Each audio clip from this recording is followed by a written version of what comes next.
Ces derniers jours, nous avons commencé la lecture du chapitre 2 de la règle de Saint Benoît qui porte sur l'abbé du monastère, le responsable du monastère.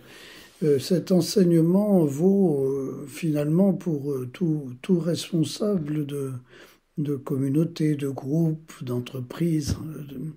Et Saint Benoît résume ses conseils en quelques axes qui sont très précieux pour nous en matière de cohésion, en quelque sorte, et de guidance d'un groupe dans son ensemble. Le premier conseil, c'est que l'abbé, loin de s'approprier la charge, ou le responsable, loin de s'approprier sa fonction, doit s'y abandonner en quelque sorte et recevoir l'inspiration de plus grand que lui. Il y a quelque chose qui nous traverse lorsque nous exerçons une responsabilité qui ne vient pas simplement de notre talent personnel, mais qui se réfère à un souffle, en quelque sorte, qui nous donne la capacité de vivre cette fonction. Et c'est ce qu'on appelle la grâce d'État. Donc, le responsable doit toujours se rappeler, et dans une communauté monastique, ce sera un rappel très particulier, doit toujours se rappeler au nom de qui il exerce sa charge. Et dans le monastère, c'est au nom du Christ, comme dans toute communauté chrétienne. Au nom du Christ, c'est-à-dire en essayant de le rendre présent au milieu de la communauté et du groupe. Et on peut élargir donc au nom d'un principe supérieur, d'une visée supérieure.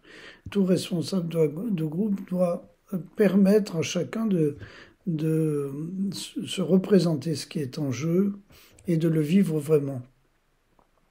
Et le deuxième conseil que Saint Benoît donne, c'est que un responsable doit guider les autres, doit accompagner les autres, à la fois par sa parole, mais aussi et surtout peut-être par ses actes. Et sa parole et ses actes ont tout intérêt à se rejoindre. C'est-à-dire qu'il n'y ait pas une dichotomie entre les deux, ce qui est évidemment le plus lamentable qui puisse être pour un responsable.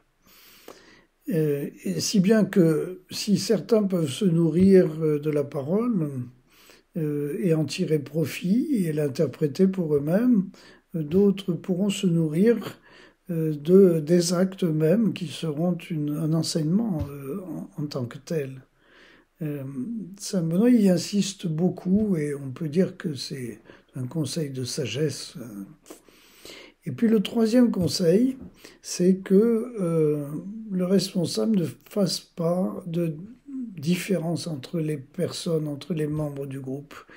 Il n'y en a pas qui seront privilégiés par rapport à d'autres sur des critères, à plus forte raison, sur des critères formels, sur des critères extérieurs, mais aussi même sur des qualités plus intérieures. Chacun a son génie propre, chacun a son investissement propre et son apport particulier, et le responsable doit tenir compte de tous ces apports. Donc il n'y a pas lieu de faire de distinction, et la hiérarchie, en quelque sorte élective, est à bannir à l'intérieur du monastère.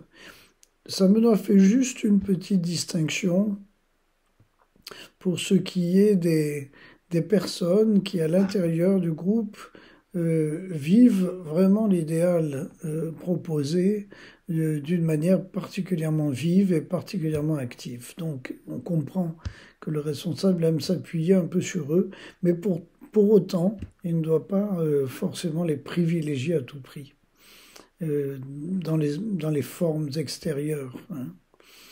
Donc, c'est toute une dynamique, toute une sagesse, et qui vise, dans la perspective de Saint Benoît, à rechercher autre chose que l'immédiateté. Et il résume la formule par une référence à l'Évangile. Cherchez d'abord le royaume de Dieu et sa justice, et tout le reste vous sera donné par surcroît.